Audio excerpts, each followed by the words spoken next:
the Johnson Wax Program.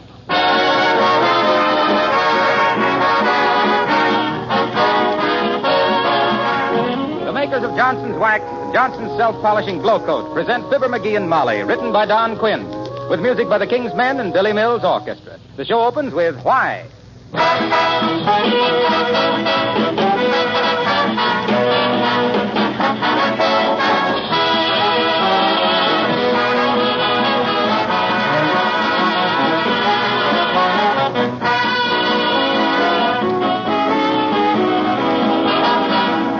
Let me ask you this question. If you're having guests for Thanksgiving, what two things should you do now so you'll be ready to entertain them? Well, of course, one is to order a tender young turkey with all the fixings. That's just about essential. But there's something else that's important, too, especially if you want your friends to carry away a flattering impression of your home. See that your tabletops, sideboard, and chairs, and, of course, your floors, are gleaming with a rich protective coat of genuine Johnson's Wax. Your silver and fine china will look their very best on a wax-polished surface. And what's more, the tough film of Johnson's Wax will protect the finish. It is this double duty, beauty and protection, that makes Johnson's Wax indispensable to the careful housekeeper. Floors take on new beauty with every waxing, and they're the easiest of all floors to maintain. And besides floors, there are more than 100 extra uses for genuine Johnson's Wax. And by the way, you can buy this famous wax in either the familiar paste or liquid form, or in the new cream wax, especially formulated for furniture and woodwork. Buy some tomorrow.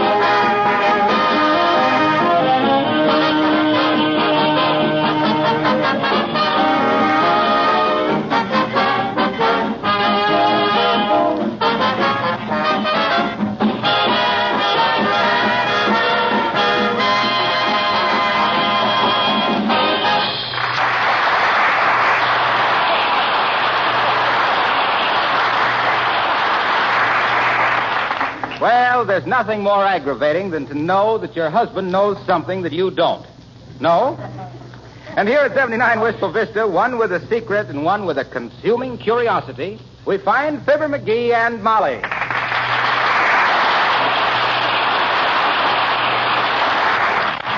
Oh, come on, McGee. What is it? I won't tell. Now, listen. Stop playing hard to get. Oh, okay, here. It's a letter from your Uncle Dennis.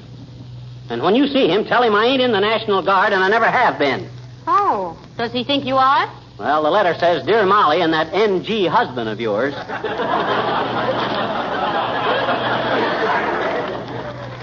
Say, McGee, why didn't you give me this before? Huh? Uncle Dennis wants us to take the train today and visit him for a few days over Thanksgiving. I know. I didn't want to go. Well, why not? Well, in the first place, I haven't got any use for your Uncle Dennis. In the second place, he hasn't got any use for me. In the third place, we hate each other. Well, I like him because he was always so nice to us kids when we were little. Oh, well. He was always sending us down to the corner on an errand and letting us keep the change. Yeah. I wonder who's running his errands now. And if he's still using that same little tin bucket. Well, you can go if you want to, but I won't. Oh, yes, you will. Now, pack a bag and see what time the train leaves. Go on now, hurry. Ah, what's the rush? My bag's all packed. It is? Yeah. I thought you said you weren't going. Just a routine protest. Yeah. I'm no fool. I knew I couldn't get out of it. Well, then call up and see what time the train leaves. Wait a minute. Maybe he tells us in this letter. He says, you had better leave on the train which pulls out of Wistful Vista at... Where's the next page of this letter, dearie? There's only 2 pages. Well, you only gave me one. I did? Oh, shucks, I don't know what I did with the other page. I don't know. I didn't finish reading that letter myself. Oh, McGee, you're so careless. Oh. Look around for it. Okay. Whilst I run upstairs and pack my bag. Well, it's around. But be sure now... Ah, there, McGee. Hello, Mrs. McGee. Hello, Mr. Gildersleeve. Hi, Gildy. What you want? If you're through with my suitcase, I'd like to borrow it for a few days. I'm taking a little trip. Oh. Well, so are we. And McGee's got his things all packed in your suitcase. Well, you'll have to unpack it, McGee. I've got to have that suitcase. You got a lot of nerve, Gildersleeve. Barging in here and upsetting our plans like this. One of these days I'll get a suitcase of my own, and then you'll be sorry. I won't be sorry. I'll be delighted. I'll be ecstatic. Well, really. Now you know what to do for Mr. Gildersleeve for Christmas, dearie. Buy yourself a suitcase. Come on, McGee. Unpack that bag. I can't, Gildy. Why not? I've already sent it down to the station. Well, all right. But you don't mind if I use my suitcase sometime, do you, McGee? Why, shucks, no. Not if you don't mind how it looks. I got it pretty well scratched up. Where'd you say you was going, Gildersleeve? I'm going to a college reunion. Oh, how nice. Yeah. I was Princeton 14, you know. Oh, imagine that, Molly. 14 years at Princeton.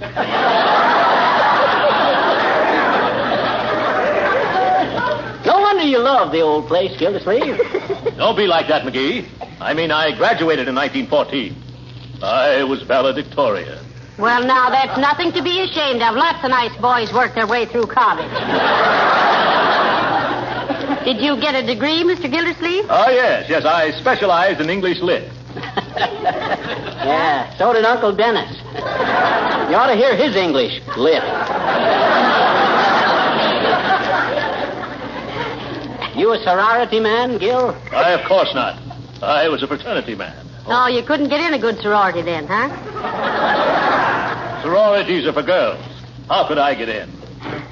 Did you try? Yes, I did. No!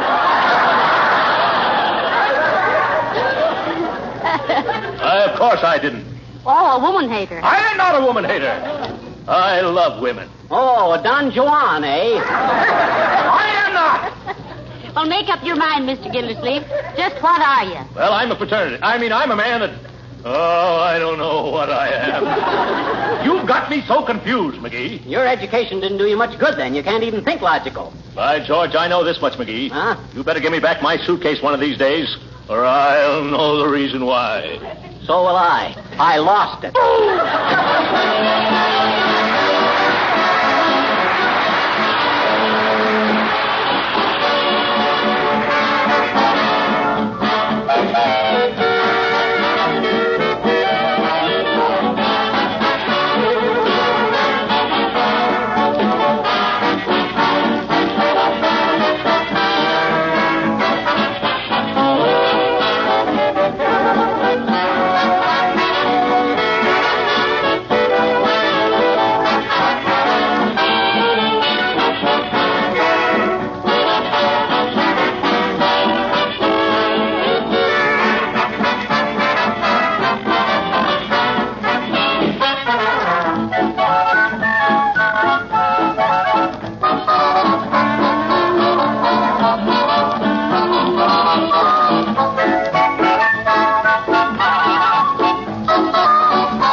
Uncle Dennis's, I want you to be nice to him. Ah, the old soak. What do you expect me? Well, just because he has one little weakness. Weakness? You mean strength? That jughead can carry a bigger load than anybody I ever saw. Why, we... Tickets, please. Oh, hello, Johnny. Hello, George. Well, for goodness sakes. Hello, Mr. Oldtimer. You the conductor on this steam shovel? You bet, Johnny. That's me. In there punching every minute. There you are. You kids going somewhere? Well, now, what would be your impression? No, we're not going anyplace, old-timer. We just wanted to go through a few tunnels and see how the other half of the world loves.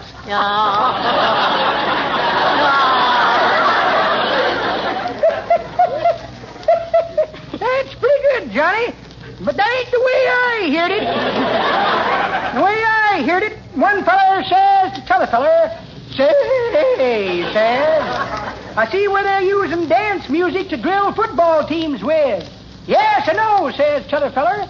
I seen a substitute run up to a referee in last Saturday's game and say, pardon me. May I cut in? Imagine that, kids. Training football teams to dance music. I can just hear the radio announcer saying, Notre Dame better get busy down there. There's only 2 minuets left to play. Well, I guess that about exhausts the subject. Yeah. And me and you. So long, kids.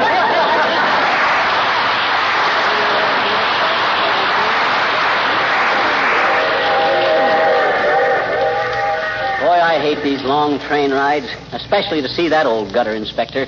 Who? Your Uncle Dennis. I know. Now, look here, McGee. Oh, well. You've been saying unkind things about Uncle Dennis all day long. You know what they say about your family. What you mean? They say there were so many black sheep in your family that on Saturday night they didn't bathe them. Huh? They dipped them. Now, that's what I call a dirty allegation. And if I ever meet the alligator that started it... And then the farmer's daughter said, why, I'm the baby.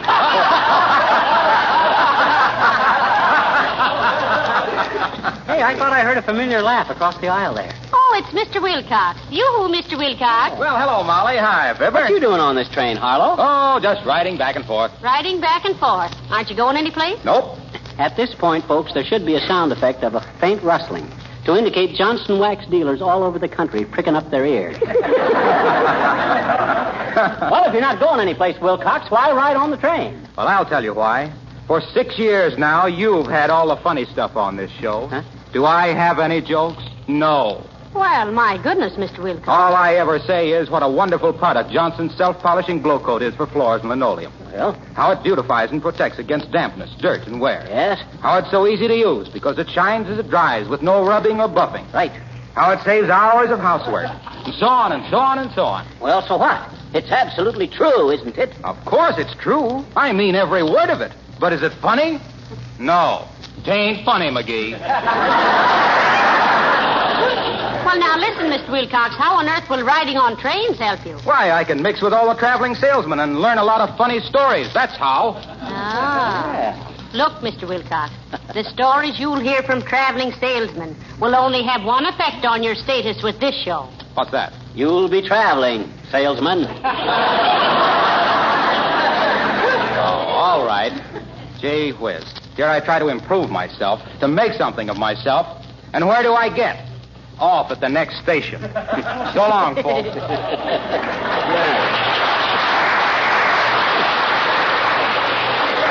Pull that stuff on this show. This is a family show. This is sure a healthy country we're going through, Molly. Yes. We just passed the grave of a real old man. The stone says he was 121. Really? What was his name? Miles from Chicago.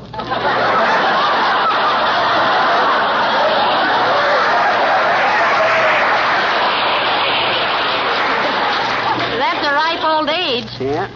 It's a ripe old joke, too. I should have given that one to Wilcox. Well, I think I'll go back to smoker and have a cigar. All right, dearie. I'll try and take a little nap.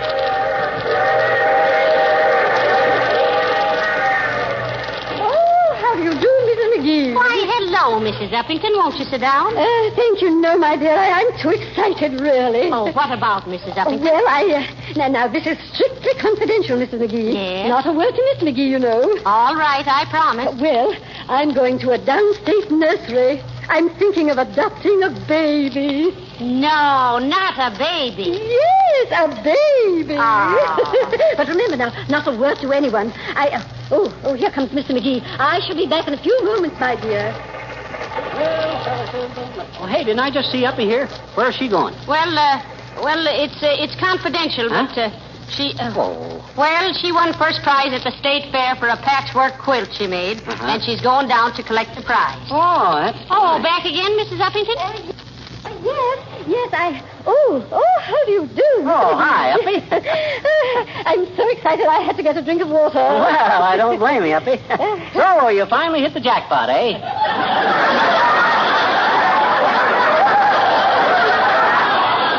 Well, you deserve it, Uppy.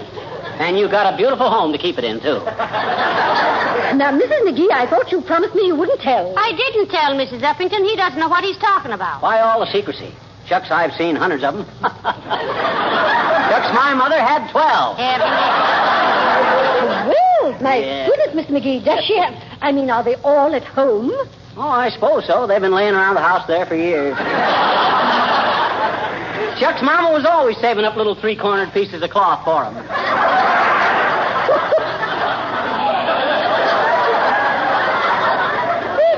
I should imagine so, but 12 of them, nice. What a responsibility. Oh, dear. Look, Mrs. Uppington, McGee thinks I think you're silly if you consider them a responsibility. Why, shucks, all you got to do is send them out to the wet wash once in a while. And just shove them in the closet till company comes.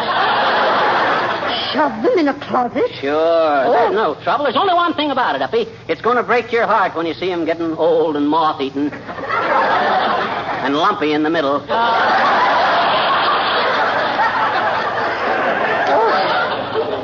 Well, of course, Miss McGee, I'm so new at this sort of thing. I can only say that I hope as the years go by that it will look more and more like me. You do, eh? You're a hot sketch, Uppy. And I'm sure it will, if only around the edges. I can hardly wait to see it, but I suppose you'll have it hanging out the window one of these days for an airing. Why, Mr. McGee, what a cruel, heartless, callous sort of man. Huh? Well, I'm certainly glad that you're not his father. Goodbye.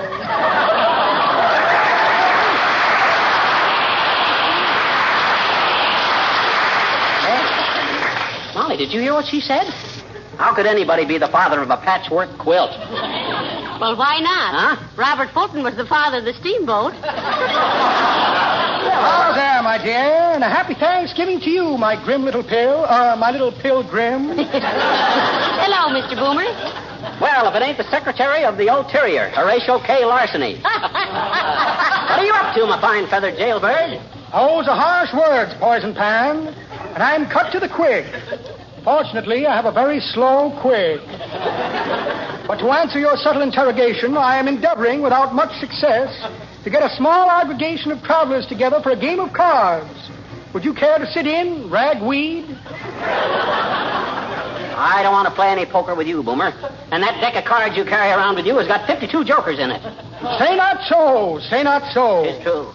I have here a deck of cards with a government seal still intact. Now, where I put that deck of cards? Deck of cards. I had them here a moment ago. Here's a letter from my father. Poor old Dad, having trouble with his hearing. Oh. I told him that lawyer was no good. Here's an article about my friend, Fu Yong, who's running for mayor of Chinatown. Unfortunate fellow. Every time he gets up to make a speech, they egg Fu Yong. Here's a photograph of all my classmates in Sing Sing, with their ankles chained together. We used to call it the Union Leg Club. Very amusing. Now, what's this? A small bore revolver. Did you ever kill a small bore? There's a handful of chestnuts. Or should I say another handful? A deck of cards with a government seal still intact. Well, imagine that. No check for a short beer. Must have left it in the club car. Well, good day, my dear, and good day to you, Sheepshank.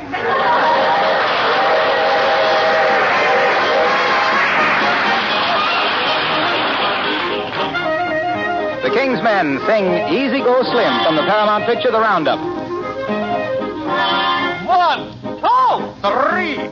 We had in our outfit a gentle cowhand, as pleasant and kindly and meek as a lamb. When trouble was brewing, it never touched him, and that's why we nicknamed him Easy Go Slim.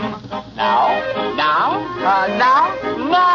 often I mind on a Saturday night how down at Joe's barroom they'd stir up a fight. But fighting and shooting ain't Easy Go style. He'd answer 'em all with a 10-gallon smile. But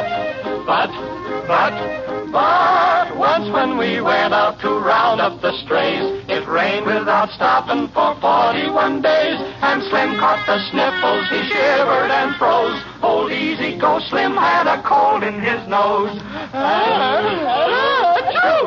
He sniffed sniffled and snuffled all over the place. He whooped and he coughed and got blue in the face. He ached in the withers, had pains in his head, but he kept on riding, though feeling half dead.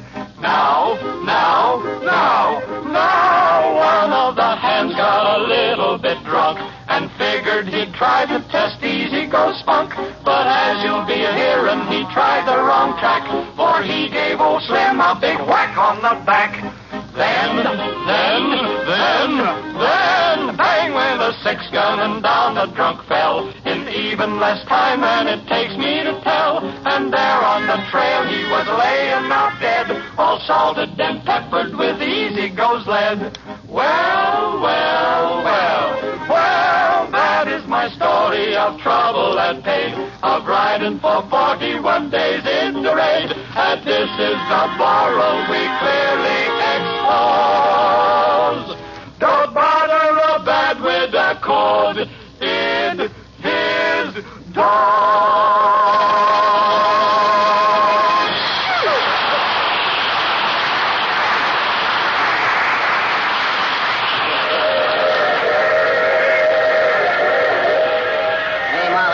You asleep? Oh, no. I was just sitting here with my eyes closed, thinking how nice it'll be to see Uncle Dennis again. I wish I could share your joy. But if that old barfly says... McGee, stop it. You've spent the whole day insulting Uncle Dennis. Well... He never says anything bad about you. No. But I never saw anybody that could put such a nasty significance into a hiccup. And if he keeps doing that... Hey, mister, get your feet out of the aisle. Oh, hello there, little girl. I'm sorry.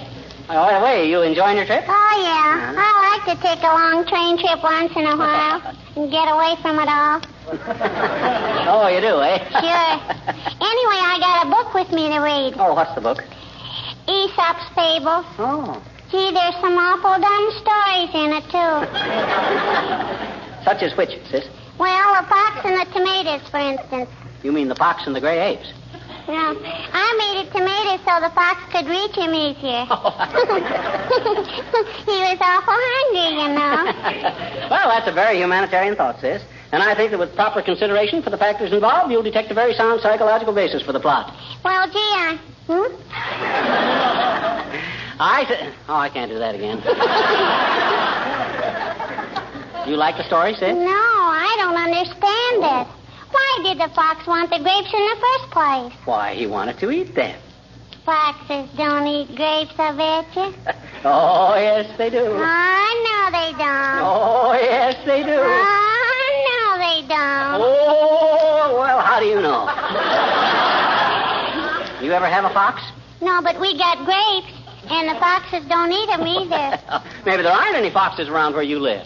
Well, I bet you if I was a fox and I like grapes, I'd go where there were grapes, and that's where I live, I bet you. Well, sis, your logic is incontestable. Gee, does it show? Huh? Hmm? Look, have you discovered any other inconsistencies in that ageless epic about the fox and the Steinbeck strawberries? Oh, gee. You talk so fancy, mister.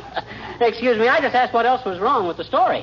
Everything the fox said. That's all. Now, in the first place, a fox can't talk, and if he could, he'd foxtrot into a restaurant and order himself a ham on rye, I bet you. With mustard? No, pickle. Here, you can have the old book. I'm going back to my seat and read Superman. So long, mister.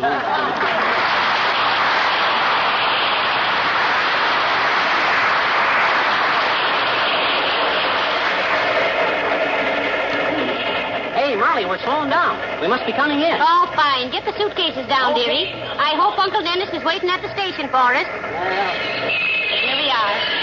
Taxi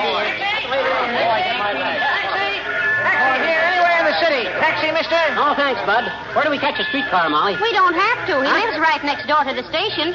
Huh? He's an old railroad man, you know. Oh, that must be why he's always wetting his whistle. Oh, my. Oh, I hope Uncle Dennis will have plum pudding for dinner. Well, I hope he don't. Last time he served that, it was 2 plums and a dish of rice custard. Somebody swept off their porch.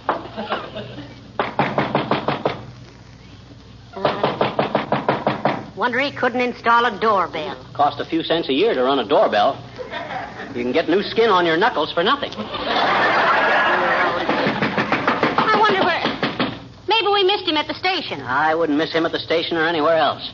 And this is a dirty trick, inviting us down here and then forgetting... Well, as long as we're relatives and are invited, dearie, see if we can get the window open.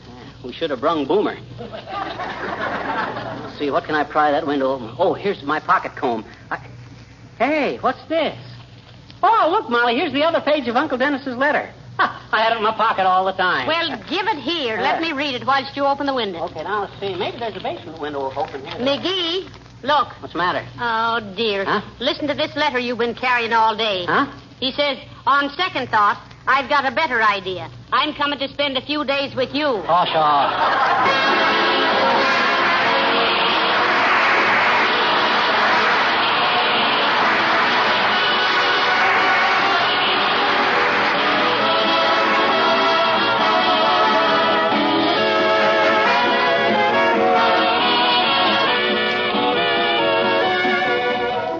Fibber and Molly will be back in just a moment.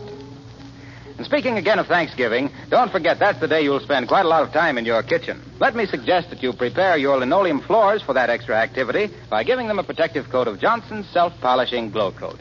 Then you won't have to worry about the extra wear. And you'll be proud of their appearance if your guests come out for a first peek at the turkey. Glow coat preserves the colors of linoleum, keeps them fresh and bright, and actually makes linoleum last much longer.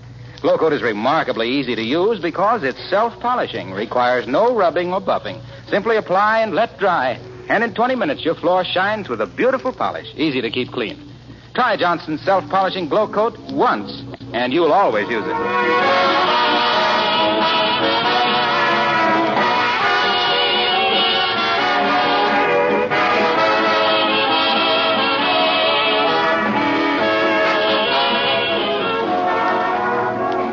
Ladies and gentlemen, the American Red Cross is holding its annual roll call this month, and all of us should join. That's right.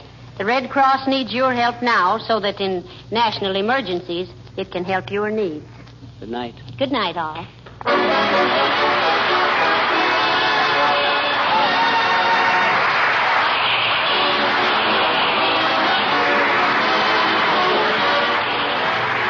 This is Harlow Wilcox, speaking for the makers of Johnson's Wax and Johnson's Self-Polishing Glow Coat, inviting you all to be with us again next Tuesday night. Good night.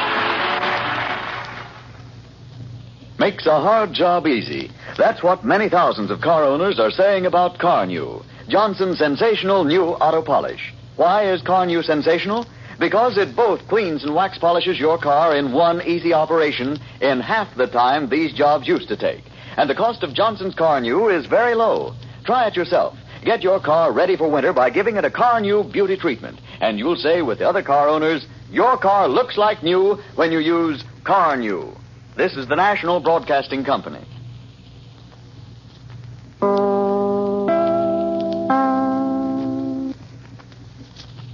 This is Chicago, WMAQ. 9 p.m., BULOVA, Bull of the Watch time.